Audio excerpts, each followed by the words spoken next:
Boa noite a todos, bem-vindos ao quarto webinar do CAR sobre analgesia pós-cesariana, o que temos a oferecer atualmente. Vamos passar a palavra à doutora Margarida Gil, que será a moderadora deste webinar.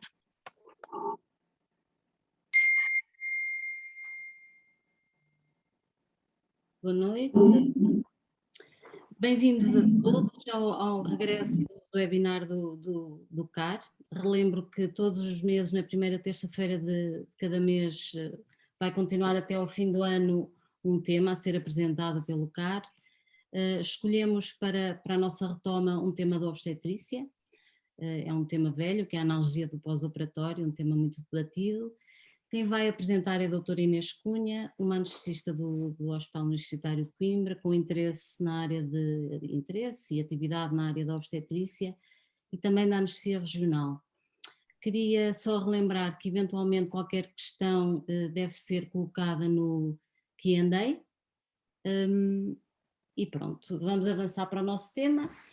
Como eu disse, que embora seja um velho tema, é também uma área muito crítica, já que uma grande parte das grávidas que é submetida à cesariana refere a dor e fadiga como um dos problemas maiores que sentem durante o período pós-operatório. E, portanto, tendo nós grande responsabilidade nessa área, acho que é sempre um tema de atualizar, que foi o que fez agora a doutora Inês, e eu vou-lhe passar a palavra.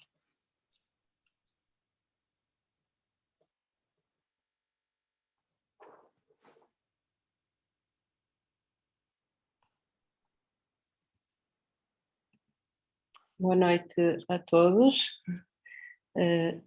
Antes de mais, antes de começar a apresentação, só um agradecimento ao Clube de Anestesia Regional pela oportunidade e pelo convite endereçado para poder fazer esta apresentação, e aqui representado pela doutora Margarida. O tema... Só passar a apresentação. Estão a ver a apresentação? O tema que me foi dado para comunicar foi sobre a analgesia pós-cesariana, o que temos a oferecer atualmente. Uma breve informação sobre a organização da apresentação, portanto vou falar um bocadinho dos objetivos e a importância da analgesia, as opções analgésicas que temos ao dispor e no final só algumas notas. A dor pós-cesariana é ainda subestimada, ela tem uma intensidade moderada a severa, um componente somático e visceral, e a abordagem analgésica que temos é limitada muitas vezes pela necessidade de termos uma parturiente consciente que seja capaz de cuidar, de se autocuidar e de cuidar do recém-nascido, de amamentar caso seja a sua vontade e que recupere rapidamente a sua mobilidade. Um outro aspecto é que a nossa abordagem é quase sempre sem não haver nenhuma analgesia ou alguma sedação prévia, ao contrário de outras cirurgias em que podemos fazer alguma administração de sedativos ou analgésicos previamente. Isso acontece pelo risco que temos de passagem transplacentária e, portanto, que queremos evitar. Como objetivo da analgesia pós-cesariana, ela deve então vincular e facilitar o vínculo materno ao recém-nascido, o mais precocemente possível, facilitar a amamentação, a mobilização da puérpera no pós-operatório, mantendo sempre o bem-estar materno e a satisfação materna e idealmente não atrasar o momento previsto para a alta. Qual é que é a importância deste controle? Tem a ver com as consequências do mau controle deste analgésico pós-operatório, que tem consequências comuns a qualquer outro pós-operatório, nomeadamente efeitos cardiovasculares, respiratórios, genitourinários, todos conhecemos, uma diminuição da mobilidade que vai aumentar o risco de complicações de tromboembolismo e um bocadinho mais específicos na área da cesariana e da obstetrícia, um risco de hiperalgesia e dor crónica, que é uma das causas comuns de dor crónica pós-cirúrgica, a dificuldade que pode ter na amamentação, no cuidado, como já referi, autocuidado e do recém-nascido, aumentando o risco de depressão pós-parto e atrasando a reinserção da grávida no seu contexto social e familiar e, portanto, o regresso à sua vida normal.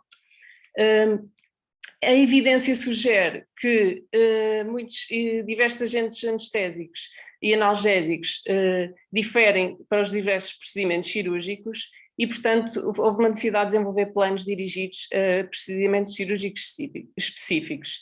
E assim como a cesariana eletiva, que é o caso destas guidelines, das recomendações do PROSPECT, que foram publicadas em 2014 e revistas agora recentemente em 2021, que é feito por um grupo de trabalho com elementos pertencentes ao ESRA, que inclui não só anestesistas como cirurgiões, que estão validados pela Obstetric Anesthesia Association e que servem então para anestesias apenas para a cesariana eletivas e sobre anestesia do neuroeixo.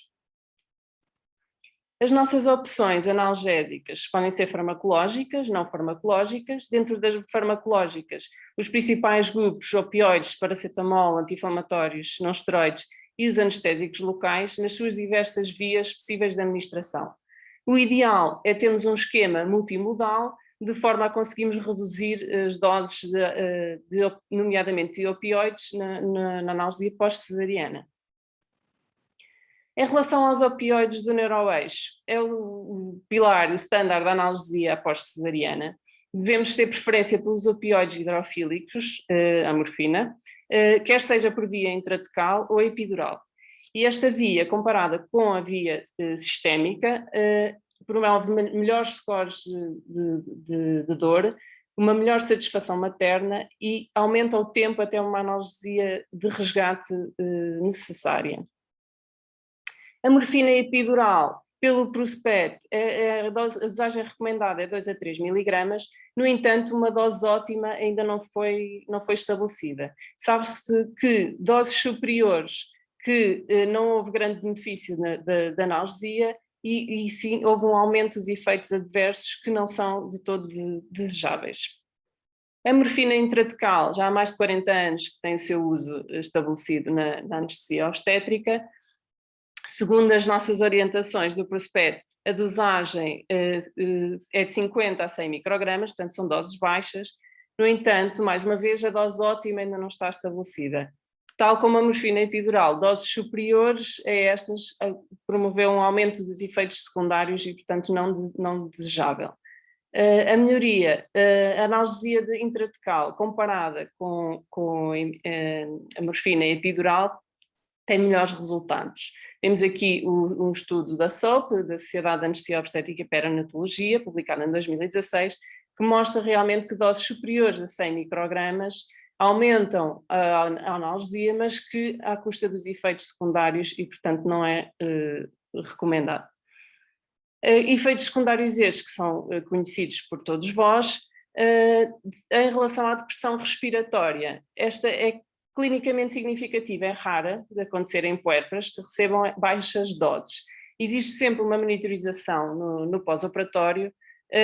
No entanto, se não houver uma boa capacidade de resposta nesta monitorização, deve-se utilizar apenas doses ultra baixas de morfina, ou seja, 50 microgramas intratecal ou 1 miligrama epidural. Na sequência do risco de depressão respiratória, a SOP criou umas orientações, guidelines dos consensos de monitorização após morfina no neuroeixo na anestesia cesariana.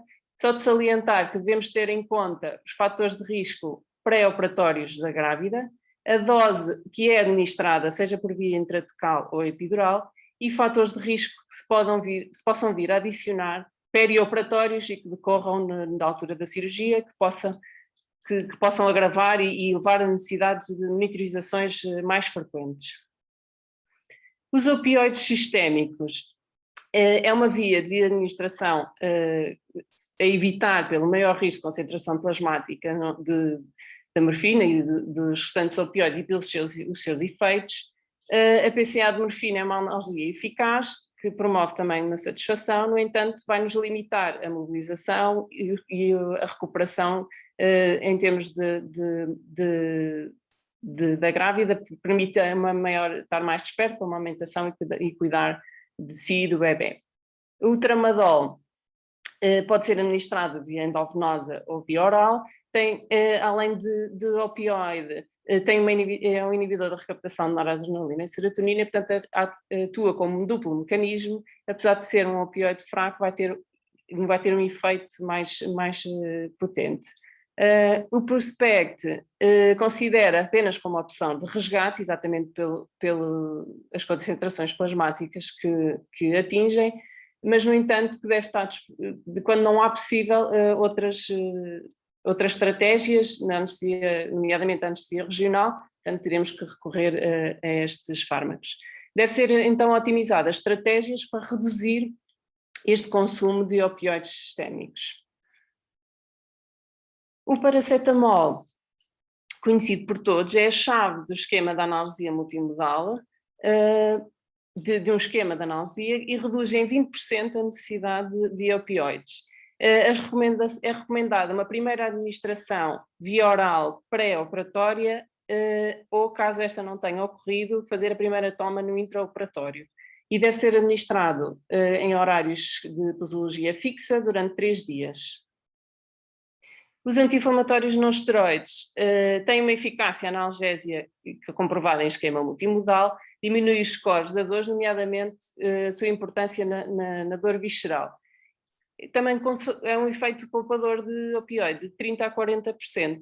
É recomendada a primeira toma no intraoperatório e deve ser administrado durante 2 dias, também com posologia fixa.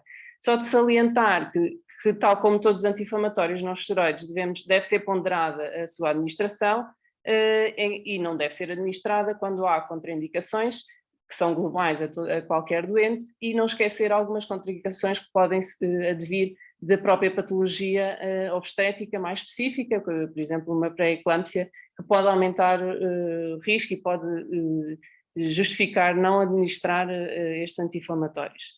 Tem uma eliminação baixa pelo leite materno, portanto é seguro na amamentação, ter apenas atenção quando há uma persistência do canal arterial nos recém-nascidos. Não existe nenhum anti-inflamatório não esteroide que esteja indicado especificamente, habitualmente tem a ver com a disponibilidade institucional. Mais comumente utilizados são o ketorolac, que estudos demonstram que doses superiores a 15 mg que parecem não ser benéficas. Deve ser feito então primeiro intraoperatório e mantido 15 mg 6 em 6 durante 2 a 3 dias. Os anestésicos locais podem ser aplicados ou no neuroeixo ou a nível de bloqueios periféricos, como a panóplia de bloqueios que temos disponíveis. Em relação ao neuroeixo, podem ser usados em baixas concentrações e, mais uma vez, esta dosagem ideal ainda não está definida e sabemos que há uma sensibilidade aumentada das grávidas aos anestésicos locais e uma própria variabilidade individual que existe em qualquer um de nós, pode haver um maior risco de bloqueio motor e risco de quedas, o que só por si é grave em qualquer situação, muito mais quando temos uma mãe com um recém-nascido. Deve ser administrado em bolos fixos e o Prospect não recomenda o uso de anestésicos locais neuroeixo por via de administração de controle do doente, ou seja, de PCEAs. Comparadamente com a morfina, é um esquema menos confortável pelo maior número de frequência de administrações, o que poderá interferir com algum ritmo de descanso da puérpera. Em relação à infiltração ou infusão da ferida cirúrgica, estas técnicas mostraram benefício apenas em puérperas que não receberam morfina por via do neuroeixo. E houve uma redução no consumo de opioides no caso da infusão contínua, que não se verificou no caso de uma infiltração simples. E diminuiu então os scores de dor até às 24 horas. Entre a infiltração pré-cirúrgica ou realizada no final do procedimento cirúrgico não mostrou diferenças em termos de analgesia. Quando é colocado um catéter, a sua localização mais eficaz parece ser a subfacial. Mais uma vez, as doses e os fármacos não estão esclarecidos ou definidos quais são os mais indicados. Numa revisão sistemática em meta-análise de 2020, houve um estudo comparativo entre um bloqueio TAP, infiltração local ou infusão local com catéter, que mostrou que qualquer uma das técnicas tem benefícios na analgesia. No entanto, não acontece se for administrado opioides de neuroeixo. Qualquer uma delas diminuiu o consumo de opioides às 24 horas. Em relação ao bloqueio iliohipogástrico e ilioinguinal, estes são nervos sensitivos, da raiz de L1, promovem uma analgesia somática, é uma abordagem medial à espinha ilíaca anterosuperior, muito realizados inicialmente sem um controle ecográfico, que levou a algumas complicações possíveis, hoje em dia já minimizados com o recurso à ecografia. No prospecto, as recomendações vai para bloqueios faciais e não de nervos isolados. O bloqueio da faixa transversal, no fundo, vai-se fazer um bloqueio de hipogástrico ilioinguinal, mas numa abordagem mais proximal. Essa abordagem ecográfica é muito próxima ao descrito TAP posterior e quadrado lombar lateral, e com uma injeção do anestésico local entre o músculo transverso e a faixa transversal, ou seja, no espaço retroperitoneal para-renal posterior. Este bloqueio melhora a satisfação materna e reduz o consumo de opioides e os efeitos secundários dos opioides. O bloqueio TAP é o bloqueio periférico mais utilizado para a analgesia pós-cesariana. É um bloqueio interfacial, apenas tem uma componente de analgesia somática. Consoante a sua abordagem, pode fazer um bloqueio de raízes T6 a D12, mais comumente é utilizado o TAP lateral ou posterior, e tem uma analgesia comprovada como parte do esquema multimodal para a analgesia pós-cesariana. Nas puérperas, sem morfina é útil, sem morfina de neuroeixo tem a sua utilidade, ou então como analgesia de resgate quando temos uma dor pós-operatória persistente. O TAP posterior parece ter melhores resultados comparando com o TAP lateral, e mais uma vez não está estabelecida a dose eficaz e segura em obstetrícia. Comumente utilizamos, por exemplo, ropivacaína 0,2, 20 ml de cada lado, ou bupivacaína 0,25.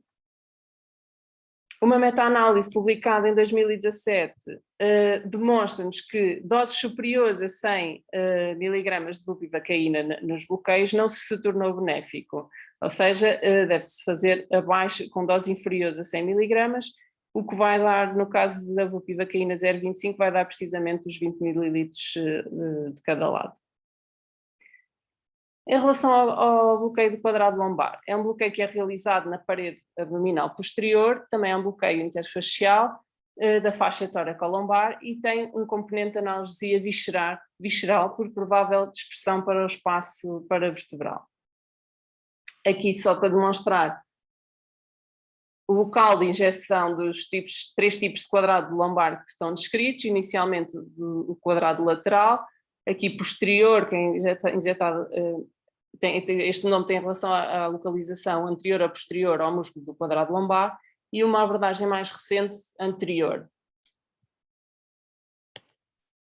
Este bloqueio foi descrito pelo autor deste artigo, o Dr. Rafael Blanco, e aqui neste artigo, ele, após uma anestesia intratecal sem opioide para a cesariana, realiza um quadrado lombar posterior em dois grupos, com bupivacaína e um grupo com controle com soro fisiológico, e conseguiu demonstrar um menor consumo de opioides às 12 horas e um menor score de dor. Quando comparando, o mesmo autor, quando tentou comparar a eficácia do quadrado lombar e do TAP, demonstrou que o quadrado lombar posterior tem uma melhor analgesia e reduziu o consumo de opioides, que se estendeu até às 48 horas. Aqui mais uma meta-análise, deste de 2020 do anestesia, em que ambos os bloqueios, quadrado lombar e TAP, são superiores na analgesia, na ausência de morfina intratecal. O bloqueio diretor da espinha é um bloqueio interfacial da região paraespinhal.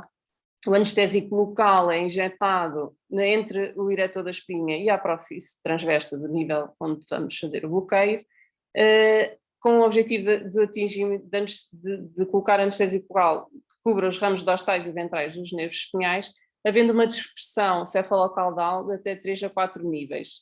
Promove uma analgesia somática e visceral, e na analgesia pós-cesariana esse bloqueio tem sido descrito ao nível de T9. A documentação científica ainda é limitada deste bloqueio para a analgesia pós-cesariana, no entanto começa a surgir estudos que mostram resultados promissores, tanto na redução do consumo de opioides, como na redução da necessidade da analgesia de resgate e dos scores de dor. Estudos comparativos entre o TAP e o eretor da espinha demonstraram menor score de dor, o menor consumo de opioides no grupo do eretor da espinha. Outras opções farmacológicas que temos, a dexametasona, tem um efeito antiemético, anti-inflamatório e analgésico, e no prospecto tem uma recomendação de administração de uma dose endovenosa após o nascimento, desde que não haja contraindicações. Esta dose, no entanto, não está estabelecida e é dado um intervalo de 1,2 a 20 mg de dexametasona. Está demonstrado que uma dose única não está associada a uma maior taxa de cicatrização, nem de infecção. Temos de ter atenção nas grávidas intolerantes à glicose e que tenham diabetes estacional, pode haver um aumento dos níveis glicémicos.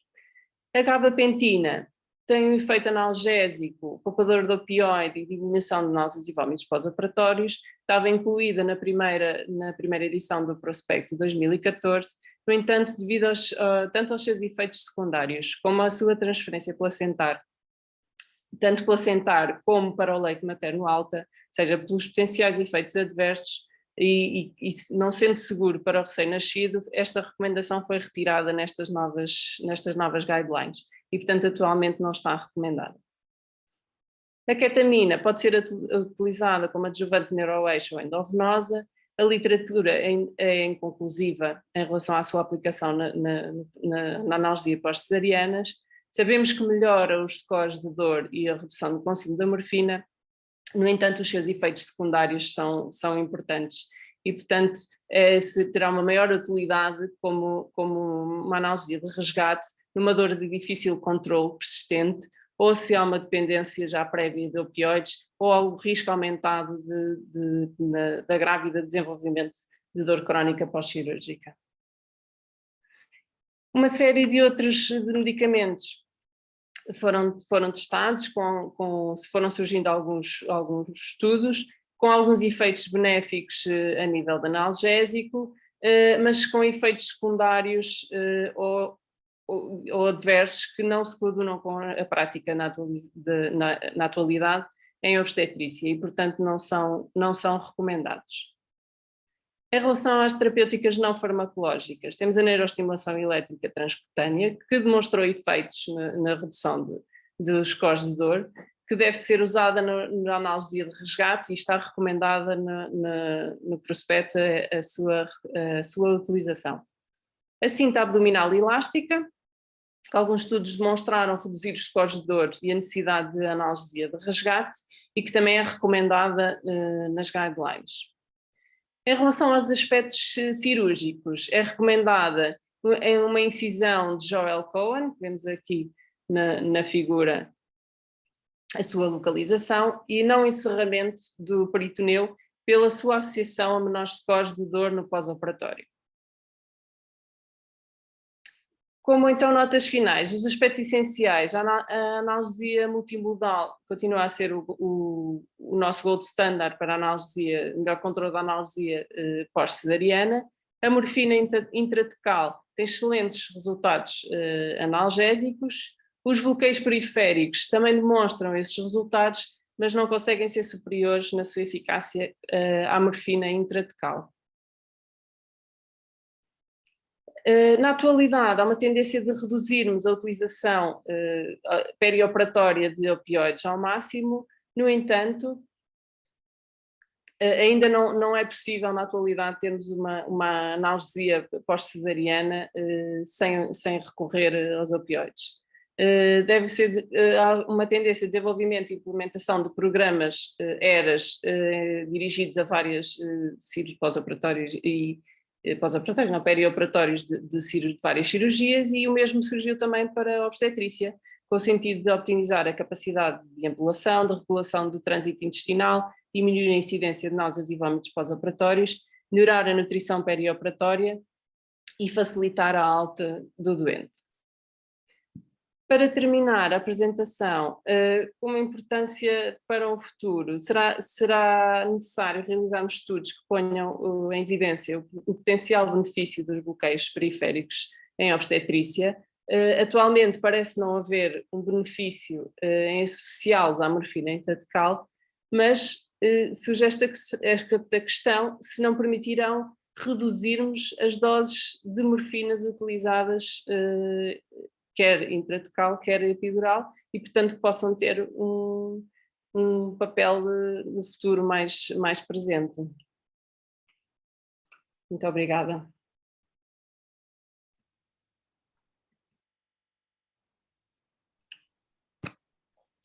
Obrigada, Inês, pela tua excelente apresentação.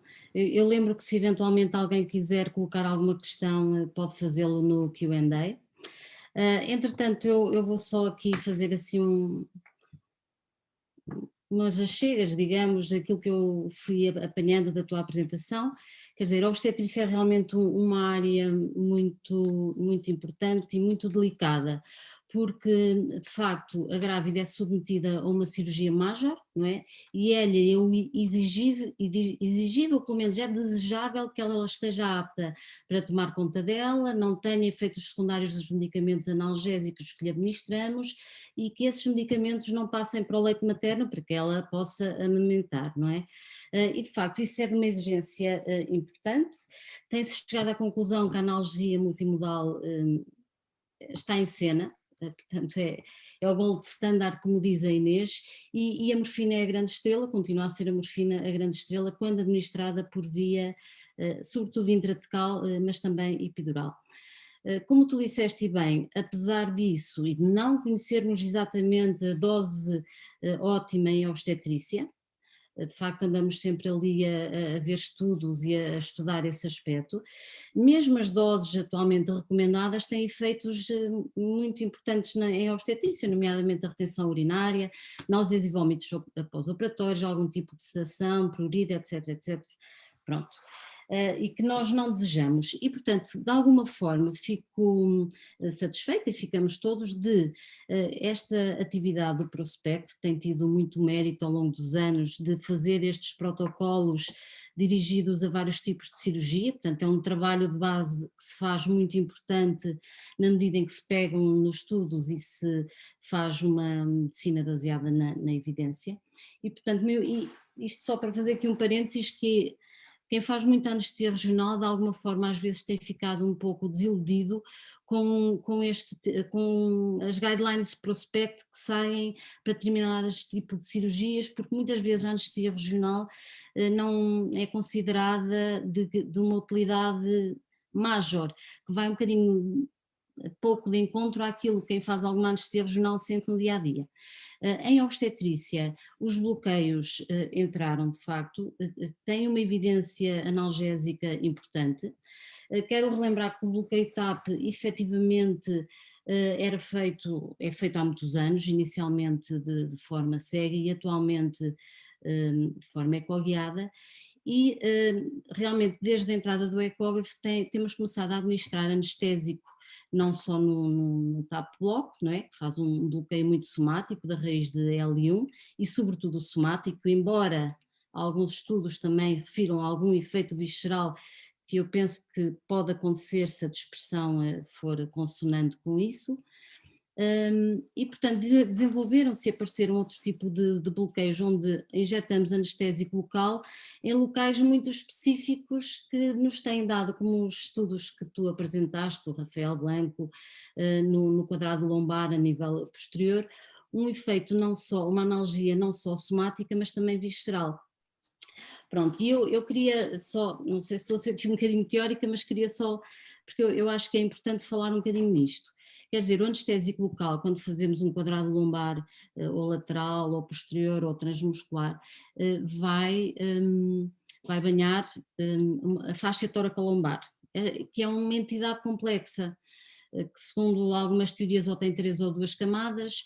Pronto, na teoria tem 3 camadas, inclui a faixa transversal, isto tu também falaste, e estas faixas são muito importantes porque não só permitem um certo dispersão de anestésico local para a área paravertebral e até para a área torácica, porque a faixa tóraco-lombar tem uma ligação cefálica com a faixa endotorácica, já a nível torácico, e depois a nível caudal com a faixa ilíaca. E, portanto, esta anatomia favorece essa dispersão para o espaço paravertebral e mais superiormente, o que nos vai dar logo um bloqueio também de toda a cadeia simpática e uma analgesia visceral que, lá está, que a morfina faz quando é administrada por via intratecal, não é? Temos um bloqueio somático e um bloqueio visceral. E por outro lado, há um aspecto fisiológico muito, muito interessante deste tipo de fascias, porque eles são organismos muito inervados. Têm receptores de vários tipos, de mecanorreceptores, de Pacini, de Ruffini, que depois estabelecem eles próprios uma cadeia de ligação com o sistema nervoso autónomo e daí também este efeito analgésico, ou seja, não vamos ter só o efeito de bloqueio das raízes de L1 e T12 do subcostal, mas também o efeito analgésico visceral.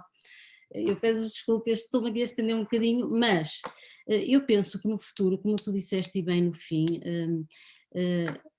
estão a ser realizados estudos e estou convencida que é muito difícil encontrar evidência em anestesia regional, muito difícil quando se trata da obstetrícia também, não é? Porque habitualmente estamos muito habituados a trabalhar com fármacos ultra seguros, que nos deem um perfil de segurança inabalável, obviamente, não é? Porque temos este binómio mãe recém-nascido. Mas estou convencida que agora com a passagem de estudos com evidência mais potentes, iremos ter seguramente, como tu referiste e eu penso que é verdade, uma certa variação na nossa analgesia pós-operatória com a entrada destes bloqueios e o uso seguro dos anestésicos locais quando injetados nestes espaços. Eu tenho aqui 2 perguntas, ou 3, mas queria-te só fazer esta pergunta porque vem um bocadinho de encontro àquilo que eu estou a dizer. Realmente a atividade, as guidelines do Prospect falam na infiltração contínua da ferida operatória, mas não falam ainda da infiltração contínua de um bloqueio, por exemplo, do TAP, da colocação de um catéter contínuo em sítios onde nós sabemos que vão resultar num bloqueio importante e com diminuição dos scores de dor e diminuição da necessidade de opioides. Não sei se leste alguma coisa sobre isto, há um estudo ou outro assim mais interessante, e o que é que tu achas sobre isto? Realmente o prospecto não fala de catéteres contínuos, porque está baseado também muito no princípio de utilizar os bloqueios periféricos como uma técnica de resgate e, portanto, não como uma técnica contínua que seja necessária uma eficácia ao longo de todo o tempo. Há realmente alguns estudos, poucos de uso de catéteres contínuos, tem vantagens e desvantagens, como qualquer bloqueio. Não está recomendado globalmente para todas as analgesias pós-cesarianas, não significa que não possa vir a ter o seu papel, e quem diz o bloqueio TAP diz um catéter contínuo de um quadrado lombar ou do eretor da espinha.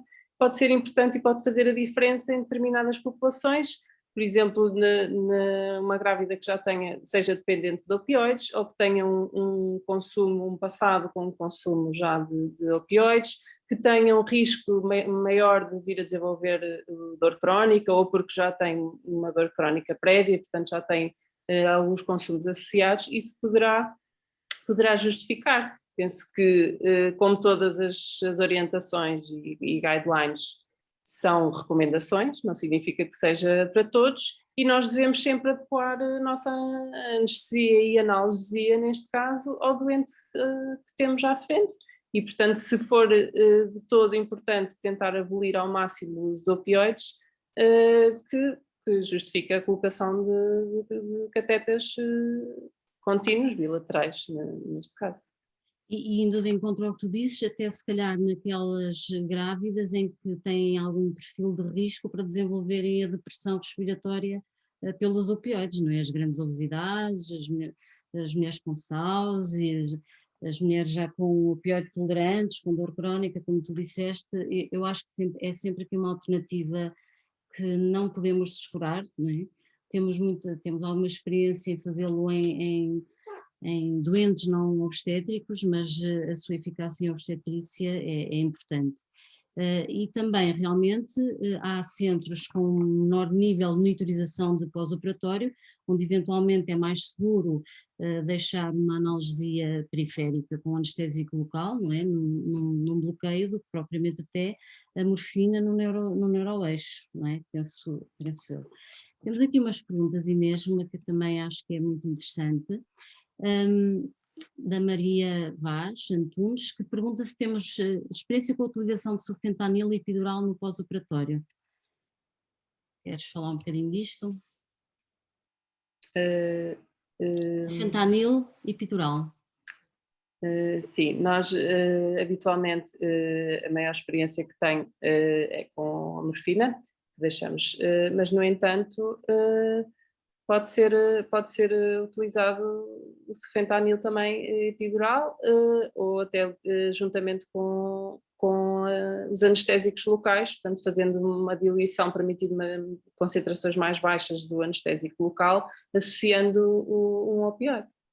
Sim, nós até trabalhamos com um protocolo na maternidade, onde usamos efetivamente um anestésico local com sufentanil, que muitas vezes em grávidas que não toleram bem os efeitos secundários, ou que nós anestesistas, quando os vamos ver, achamos que poderemos de alguma forma minimizar o efeito dos efeitos secundários da morfina. A retenção urinária é uma coisa mais comum, especialmente quando usada intratecal, mas também epidural ou prurido, e muitas vezes alteramos o protocolo para anestésico local com sufentanil. Efetivamente fazemos em bolos, portanto temos uma vigilância pós-operatória e sim, temos alguma experiência de há alguns anos esta parte, e com resultados bons, efetivamente. Depois perguntam também, Inês, sobre o uso de anestésico local com morfina em DIB epidural, portanto trata-se de uma perfusão, não é? Anestésico local comparando com o uso em bolos. Nós habitualmente fazemos os bolos com a administração epidural, que vai um bocadinho de encontro também à dinâmica dos últimos anos nesta área. Efetivamente o DIB, sob ponto de vista de material, acaba por ser mais simples, é mais fácil ter DIBs do que eventualmente as PCAs ou a administração pela enfermeira. No entanto, a perfusão contínua, tanto do anestésico local como do próprio opioide, às vezes pode dar uma analgesia, os efeitos secundários menos bons, e nós não usamos. Costumamos fazer de facto a administração em bolos, tem uma dispersão epidural que consideramos que é melhor, por um lado, e não temos essa experiência de fazer com DIBs epidurais, mas obviamente é uma alternativa. Depois aqui a nossa Andréia Capelão pergunta-nos se, em relação à morfina intratecal e considerando a incidência de náuseas e vômitos pós-operatórios, qual é a nossa experiência e se deixamos ou não um antiemético em esquema de SOS? Inês. Portanto, a morfina sim. Náuseas e vômitos, morfina intratecal. Nós, por norma, deixamos a antiemética apenas em esquema de SOS, no entanto fazemos uma administração habitualmente no intraoperatório e idealmente e recomendado pelo prospecto uma toma de dexametasona. Para o posterior de tabela, fica em esquema de SOS. Exatamente. Pronto. Se quiserem colocar questões, nós agradecemos, e a propósito disso, e também para sair um pouquinho aqui das técnicas de anestesia regional, embora nós tenhamos todo o gosto em falar nelas, mas para falar um bocadinho também de um aspecto que eventualmente nós falamos pouco. Somos um país que usa muito o tramadol, né? Usamos muito tramadol por via endovenosa. Penso que há uma série, até porque tu falaste nos programas ERAS que estão em desenvolvimento em obstetrícia, efetivamente, já há alguns artigos publicados nesta área sobre os objetivos do ERAS. Em França já estão assim num estado, já com muitos artigos publicados, para falar que de facto às vezes descuramos ou seja, está a ressurgir a necessidade de fazer a administração oral de medicação analgésica logo no pós-operatório imediato, não é? Para melhorar a própria recuperação, a dependência dos sistemas endovenosos, as complicações que isso pode trazer. Por um lado, o que é que tu achas disto, da administração oral de tramadol? Nós não temos tanta experiência assim, não sei se alguém tem, que possa conversar connosco. E por outro lado, o facto da FDA há uns anos atrás considerar que uma grávida a fazer tramadol não é recomendável que amamente, exatamente por haver um metabolito do tramadol que em determinadas puérperas ou pessoas possa haver alguma acumulação no leite materno. Tu queres abordar um bocadinho este tema, Inês? Em relação à questão da via oral, realmente é uma via que tem um interesse crescente na analgesia, não só pós-cesariana, mas no pós-operatório imediato global. Tem benefícios, tem uma maior aceitabilidade pela parte da puerpa, uma maior facilidade de administração. Em termos de eficácia, de biodisponibilidade e de efeito analgésico, é idêntico, e evita algumas possíveis complicações associadas à administração por via parenteral. Não existem muitos estudos realmente com o tramadol. Em relação à questão da diretriz da FDA, que saiu conjuntamente o tramadol e a codeína, está relacionada com os metabolitos.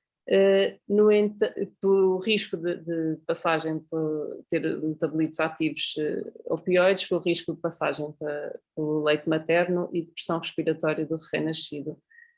No entanto, muitos experts que consideraram que o tramadol é um fármaco seguro e que é seguro na amamentação, que o seu metabolito tem um efeito opioide fraco, ao contrário da codeína, que é a morfina, e portanto muitos experts consideram desapropriado fazer esta declaração da FDA relativamente ao tramadol. A verdade é que nós aqui também temos experiência no uso de tramadol e não temos tido complicações nem casos de alguma depressão respiratória no recém-nascido. Inclusive há estudos que demonstram que grávidas que recebem uma dose total de 300 mg de tramadol endovenoso, que as doses que são detectadas no leite materno são doses muito inferiores às doses terapêuticas utilizadas nos recém-nascidos quando usam tramadol, e portanto que será um fármaco seguro e sem risco. Ok. Pronto, continua a haver aqui algumas questões relativamente ao sufentanil. Nós efetivamente, como eu disse, enfim, é uma alternativa a termos um opioide por via, através do neuroeixo, neste caso através da via epidural, um opioide mais lipofílico. A morfina é pouco lipofílica, mantém-se muito ali no espaço epidural durante muito tempo, tem muita oportunidade de fazer uma dispersão rostral e de provocar alguns efeitos, nomeadamente a depressão respiratória. O sufentanil, por outro lado, sendo muito lipofílico, tem efetivamente uma absorção sistémica importante, não atinge níveis plasmáticos suficientes, também é feita num período pós-operatório imediato, se calhar nas primeiras 48 horas, que possam atingir níveis plasmáticos capazes de atravessar o leite materno, e portanto nós usamos, penso eu que de forma segura, sem grandes reportes de efeitos secundários do sufentanil. Não é muito, a grande maioria das vezes fazemos uma analgesia epidural com morfina. Acho que há aqui mais uma questão.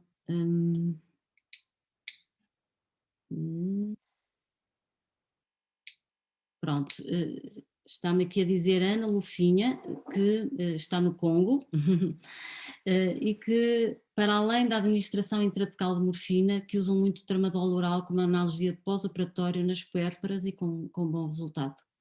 Efetivamente é um aspecto que eu penso que se calhar também irá eventualmente, obrigada pela participação aqui à Ana, e eu penso que é um aspecto que eventualmente também irá mudar nos próximos anos. Ora bem, temos aqui a Sandra Pereira, que nos pergunta qual é o nosso esquema analgésico na ausência de catéter epidural pós-cesariana, ou seja, após anestesia geral ou bloqueio subaracnoide ou single shot com ou sem morfina. E também gostaria de conhecer o protocolo de analgesia epidural com anestésico mais sofrente em bolas, se for possível. Inês. É assim, nós, a anestesia geral na grávida, não temos protocolos que estão bem instituídos, como temos quando deixamos catéter epidural de neuroeixo. O mais indicado será, para reduzir o uso de opioides sistémicos, fazemos a analgesia multimodal, paracetamol anti-inflamatório fixo, e associamos um bloqueio que depois poderá depender do know-how e da capacidade do anestesista, que pode ser entre um TAP ou um bloqueio diretor da espinha, quadrado lombar. Também depende sempre da disponibilidade que temos institucional de ecografia e da qualidade ecográfica que temos e da grávida que temos, se será seguro ou não, e se há ou não contraindicações para a realização de técnicas de anestesia regional. Em alternativa, mais frequentemente deixamos tramadol para analgesia pós-operatória, ou em forma de DID, de perfusão contínua, ou esquema de 3 vezes por dia. A Maria Vaz está-nos a perguntar na utilização do ketorolac como anti-inflamatório e refere que eventualmente no hospital onde ela trabalha os obstetras depois preferem alterar a prescrição para diclofenac intramuscular. Ora bem, de facto o ketorolac está estudado em obstetrícia, convém fazermos um anti-inflamatório específico com um baixo perfil de hemorragia de pós-operatório, não é? E de lesão das mucosas, e que o diclofenac, nós não temos muita experiência de diclofenac, intramuscular também não. Penso que se pudermos usar a via oral, a via endovenosa numa puérpera, eu acho, pessoalmente acho mais adequado. De facto o ketorolac está bastante estudado em obstetrícia, tu lês também sobre isso, não é, Inês?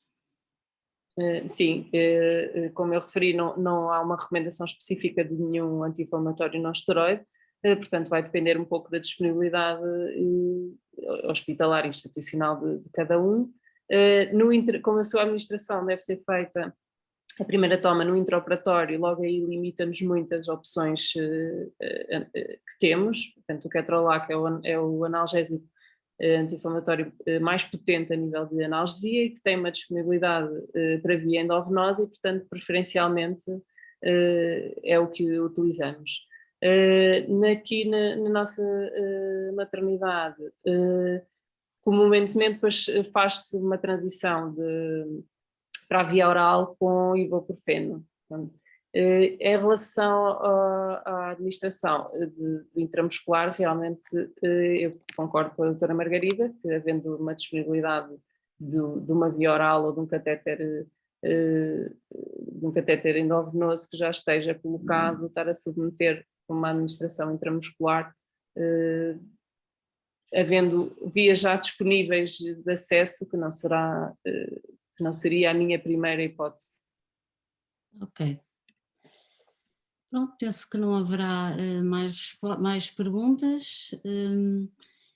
E, portanto, também cumprimos aqui uma hora de webinar, um pouco menos. Se ninguém tem mais perguntas a fazer, eu agradeço à Inês o trabalho que teve nesta revisão bibliográfica, acho que foi muito importante. E pronto, até à próxima. Próxima terça-feira do mês de outubro, a primeira. Obrigada pela vossa Obrigada. presença.